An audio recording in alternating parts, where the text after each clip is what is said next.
Alright guys, so we're into week 3, and this week's training tip is doing sprint training or interval training. You might have heard a lot about it and its benefits for fat loss, and it's actually really huge. It actually really helps speed up and increase the metabolism rate or the metabolic rate, and it's great for fat loss. Why sprint training is better than just long distance, slow, steady state cardio is, with slow, steady state cardio, there eventually comes a point where the body's no longer burning carbohydrates. Ideally, you'd like it to turn and burn fat, but after that's done, it's going to start to burn away muscle. It starts to waste away muscle. Muscle is precious. It's incredibly hard to build, so you don't want to do an activity that's going to be burning muscle away. So that's where sprint training comes into play.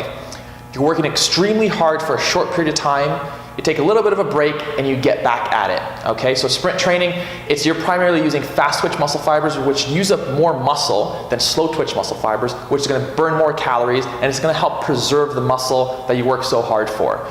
As far as how often and when you should do it and how you should do it, it all depends on the exertion that you are putting out during your sprint, or just kind of what your fitness level is right now. I would say a good place to start would be a 10-second sprint followed by a 60-second jog or walk. So a 6-to-1 rest to work ratio. If you find the rest is too long and the sprint is too short, you can modify those numbers, but I would never have it to the point where the working period or the sprint period is longer than the rest. It kind of defeats the purpose. You want the sprint to be short, hard, and fast and super intense, and that's how you're going to get the most out of it. As far as how often to do it, I would start with once a week, especially if you're combining that with your resistance training. Eventually, as you feel you get more fitter and you get stronger and your conditioning is better, you can add it up to maybe 3, even 4 times a week. So there's your tip for the week. Okay, and here's your week 3 supplement tip. This week's tip is going to be fiber. Fiber is super important for optimal health, but it's also going to help a lot with body composition and fat loss or weight loss. You're going to get it primarily from plants, actually probably only plants, that's where you're getting your fiber from. It's actually going to help you fight disease, heart disease, colon cancer, diabetes, so it's great for overall health, like I said, but it's going to help accelerate fat loss as well, so it's going to help big time with obesity. Average person only gets about half of the recommended amount of fiber we actually need in a day.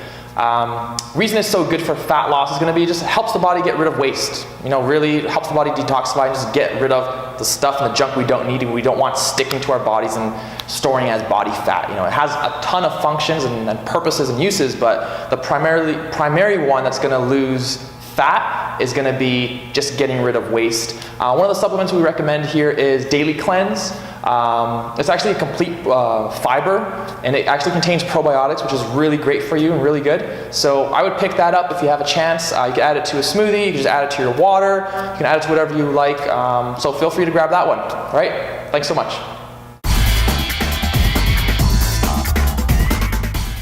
Hi guys, and welcome to week 3's nutritional tip of the week. So today I really want to cover how you should optimize your meal frequency and also the quantity of what you're eating based on your age, your gender, and also your lifestyle. So if we look at frequency, so we probably hear, should I be eating 6 times a day, once a day, should I be fasting, should I be not? It really depends on you and what works best for you. So I'd really advise that you at least eat 3 substantial meals a day. Sit down, chew well, have no distractions around you, just eat your meals, and then slip in the snacks just in and around that as and when necessary. It's really important that you eat enough. So we have the frequency, but a lot of people ask, well, how much is too much? It really does depend, to be honest, on your size and how active you are.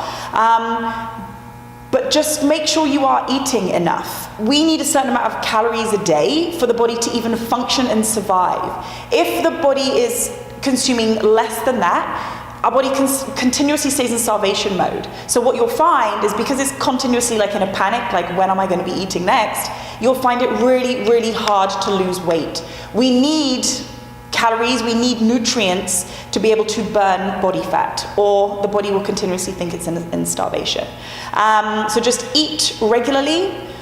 Base a lot of your main meals sort of before you're working out and after you're working out, and make sure you are eating enough. Eating enough means that you're going to be able to work out really hard, you're going to have enough energy to work out really hard, you'll replenish the body really, really well, your body will thank you for it, and you'll notice that you'll actually get smaller. So hope that helps for this week. Thank you guys.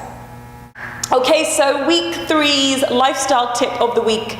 I really want to cover environmental toxins. So you may be wondering, how on earth does my environment make me fat or store fat? Well, it does. So our skin is an organ. It breathes, it lets sweat out, but it also will let anything in that we surround ourselves by. So anything alien to the body. So if you're looking at fumes, you could be looking at lotions that you put on your skin. It could be what you wash your bed sheets in. Anything that your body has contact with will absorb any chemical, really, that is alien to it. There's a lot of product in products that we use day to day that our body just doesn't like. So think about it. Anything that you put on or near the skin that isn't natural, you're thinking about your parabens and dyes from, it could be clothing, or it could be perfumes from lotions that you're using, or even perfume. As the body absorbs that, the only place for it to go is really in our fat cells. So it will cause inflammation. It may be very slight and it may take time, but I can really guarantee, if you really watch what you put on your body and what you may sleep in, like your bed sheets, what you surround yourself with, what chemicals surround you, whether it's certain types of candles, the fumes from the candles, they can be very toxic. And the more your body is around that, the more inflamed the body can become. So maybe start looking through your toiletries, through your toothpaste, through your shower gel, through your shampoo, your conditioner, the types of candles you use, your washing powder. Look through the list of names, and anything on there that looks alien or that you can't pronounce, maybe try shifting to a more healthier brand. So for example, my washing powder, I use Greenworks. It's one of the cleanest ones out there. You can get toothpastes that are fluoride free. You'll find, once again, when the body is absorbing less chemical, you'll find that it will carry less inflammation, and that will really, really assist you with your fat loss. Hope that helps you guys for this week.